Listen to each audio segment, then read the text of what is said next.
Lakini hile kitu nimeshangaa leo ni ya kwamba gavana mwenyewe ameleta DCI, ameleta polisi na ameamrisha ya kwamba hakuna MCA ataingia kwa hii kanisa ambayo anapatiana bursary.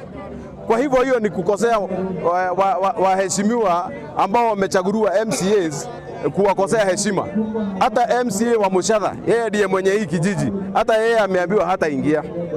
Kwa hivyo tunashindwa, huyu gavana anataka tufanye kazi namna gani? Hapa Kiambu yule MCA wote ambaye amechaguliwa WAMATANGI hamutabui. Ako na watu wake ameweka kwa kila ward. Kama Karoli ni mwekewa mtu huko. During Christmas walipeana chakula cha wale watu hawajiwezi. Ililetwa na mtu mwingine hata sijui nani alipewa. Haya, alitengeneza bodi ya hospitali ya Karoli. Hata hapa Githagathanga ametengeneza na Mushadha. Na MCA wa hapa KK hajui na akina nani wako kwa hiyo bodi. Alitengeneza licensing board. Hakuna mtu ambaye alitumika kufanya kutengeneza hiyo bodi. Hatabui MCA hata kidogo. Na sisi tunasema lazima WAMATANGI atabue MCAs wale walichaguliwa na watu. Sasa kulingana na ile sheria tulipitisha ya bursary allocation, imesema kamati ya ward ndio itakuwa ikipeana bursary. Hakuna kamati ya sub county.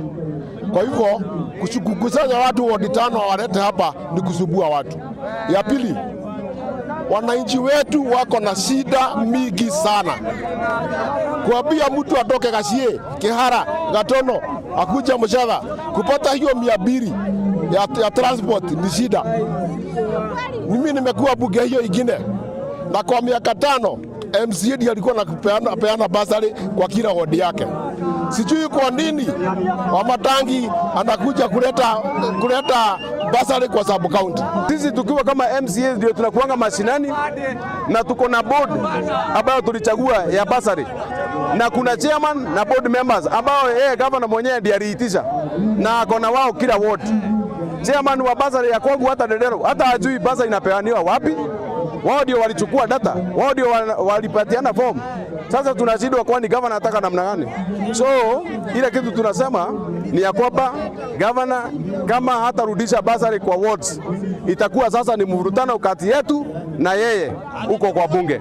Pesa ya umma inatumika vibaya kwa sababu wakati tulikuwa tuna issue forms za bursary tulipea watu 1400 na siku ya leo watu ambao wamepata message wakuje wachukue fomu ya bursary wametumiwa message watu 150 peke yake. Tunauliza watu 250 wamepelekwa wapi? Pesa yao imeenda wapi? Asiposikiza sisi, asiposikia wananchi, hawa wananchi wanasema ataenda nyumbani. Na sio sisi tumesema, wananchi vile wamesema, sisi ndio tutafanya.